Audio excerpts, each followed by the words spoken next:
Mare, tunay na sikat ang Marinduque sa Moriones Festival, pero bukod dyan, ay marami pa kayo summer activities na pwedeng gawin. Yes, Mare, tulad na lamang ng kayaking, jet skiing, at kung ano-ano pang water sport. Yan po ay dahil isang island province ang Marinduque. Kaya heto po, panoorin nyo ang adventure dyan ni Love Aniven.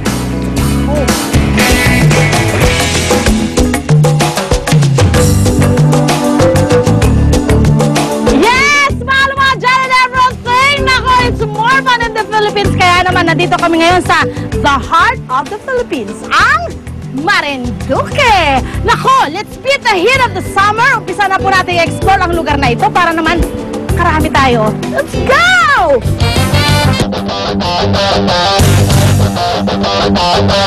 ...170 kilometers mula Maynila ay matatagpuan ninyo ang magandang probinsya ng Marinduque. Para makapunta rito, sumakay ng Roro sa Talaw-Talaw Port, Lucena City. Humigit kumulang sa 3 oras ang inyong lalakbayin para marating ang heart-shaped island na ito na nasa geographical center ng bansa. Tunay na isang tourist destination ang Marinduque dahil bukod sa mga natural scenic formations, festivities, meron na ring church and museum dito. May fun-filled activities din na pwedeng i-enjoy ang mga bibisita. Sa isang resort dito sa Santa Cruz, White Sand Beach ang pwede nyong ma-experience. For just 50 pesos na 10-minute speedboat ride, mararating nyo na ang islang ito. May mga amenities, iba't ibang klaseng room, and water activities. Ipinagmamalaki ng lugar na ito ang iba't ibang outdoor treats na pwedeng masubukan dito. Una na riyan ang jet ski ride. Sa activity na ito, pwede nyong malibot ang ilang bahagi ng isla sa loob lamang ng 1 oras.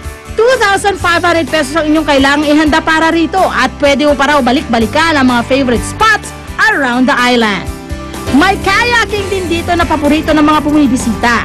Kompleto rin ito sa safety gear kaya kampante kayo na magiging smooth sailing ang inyong pagkakaya.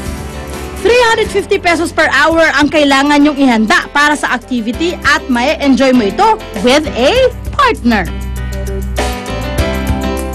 For added fun in the water, maaari nyong subukan ang diving at snorkeling. Sa halagang 250 pesos kada oras, be with nature and experience the beauty of Marinduque Sea.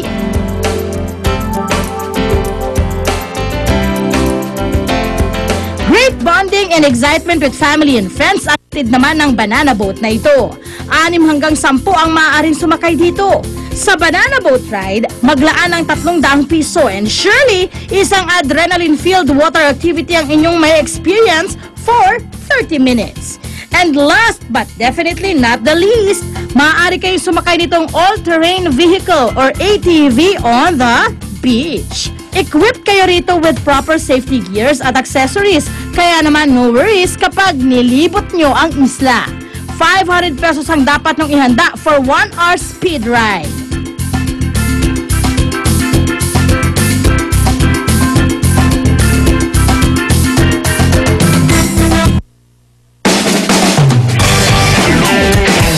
Ang sarap! Sarang Marinduque. Nakarating ka na ba sa Marinduque? Yes, Kuya Lar. Ikaw, Gwen, nakarating ka na? Nako, it's more fun in Marinduque. Yeah. Diba? Good morning, mga kapuso. Handa na pa kayo sa ating hottest showbiz chika this Monday morning? Oh yes, pero teka muna, Gwen. Facebook status ka ba? Bakit? Kasi like na like ka namin kasama this morning. Pick-up line. Mas nice ang mga pick-up line ng sikat na si Boy Pick-up.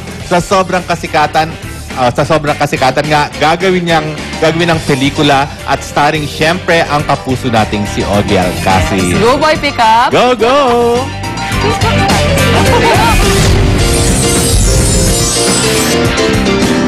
Binisita namin ang teaser shoot ng Boy Pick-up the Movie na pinagbibidahan ni Ogie Alcacid.